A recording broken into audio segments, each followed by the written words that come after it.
Here's Getchell number 15 for French horn. This is one of my favorite little etudes.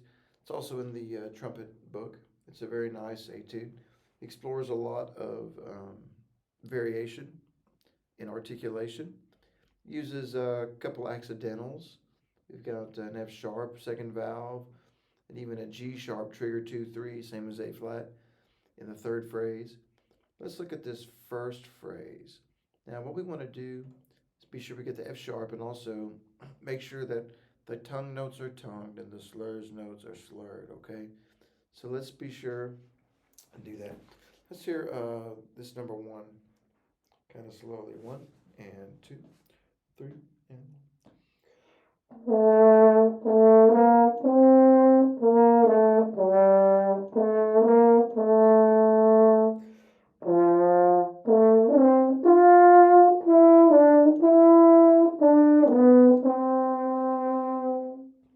so one thing you want to keep in mind when you play a horn and you're changing articulations, you want to worry just about the tongue being real light, but you want to think about the wind moving between all the notes.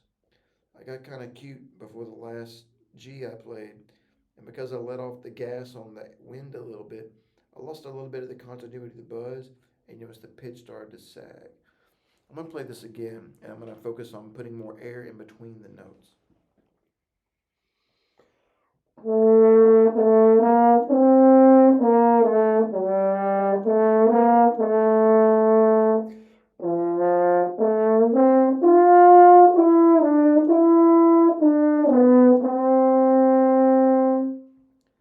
So you can hear the improved tone, the improved sustain and resonance in the sound. You can't have sound without wind. And where you lose the sound a lot of times is at the end and beginning of notes. So if you think about pushing air in between all the notes, you'll get better sound all the time. All right, let's look at this phrase number two. One, two, and three.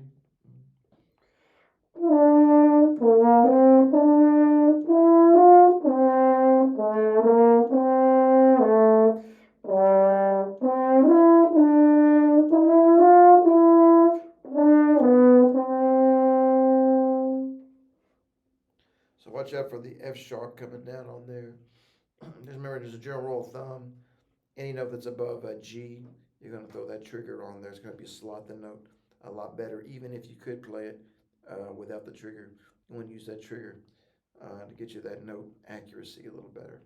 Okay, circle number three. Now this one is interesting.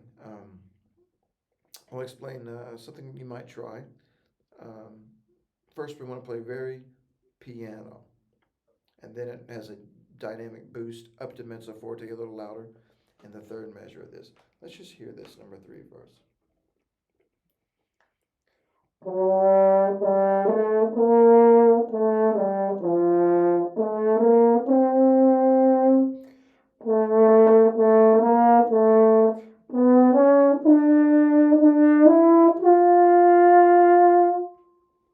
So instead of staggering the dynamics, playing two measures piano, and 2 measures, mezzo forte. To me, it sounds nice to make this whole thing like a gradual crescendo of a phrase. I'm going to try that a little bit more this time, see if it makes the music more effective.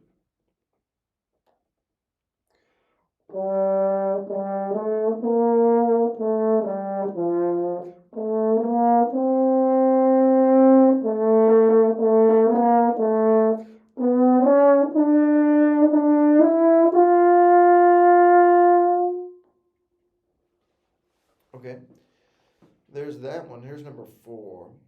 Um, Same kind of things. We got a lot of skips to worry about here, so we got to really listen and get an ear on the right note.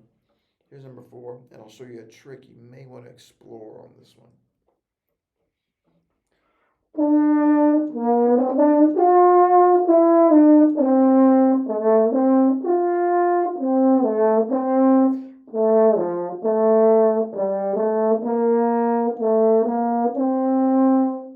So one thing, you'll notice I hit that trigger 1 2 A, and then I went down to 1, then back to trigger 1 2 A. Um, when you move around the trigger a whole lot, I don't know if it can create some instability in the hand a little bit if you don't have that completely together.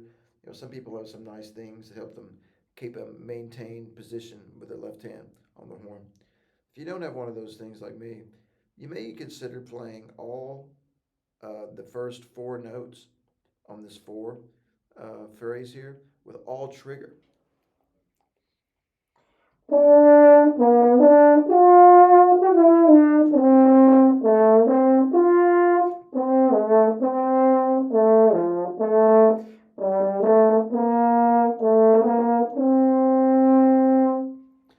And even though the trigger A can be a little flat, the trigger 1 2 A can be a little sharp.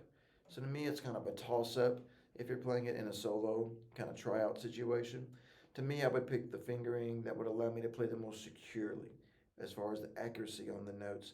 So you may play those all trigger right there.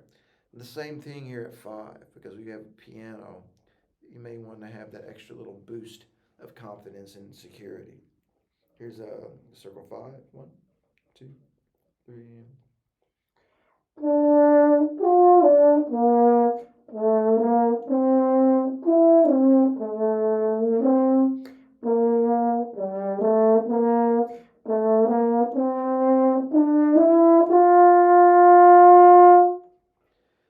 The big thing about this one is it starts piano and then has a crescendo the last 2 measures.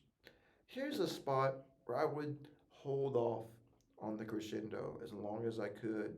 Um, Maybe don't play the crescendo right when it kind of starts. Hold off to maybe be 3 or 4 of that measure. Let me try that, see if it makes it more effective.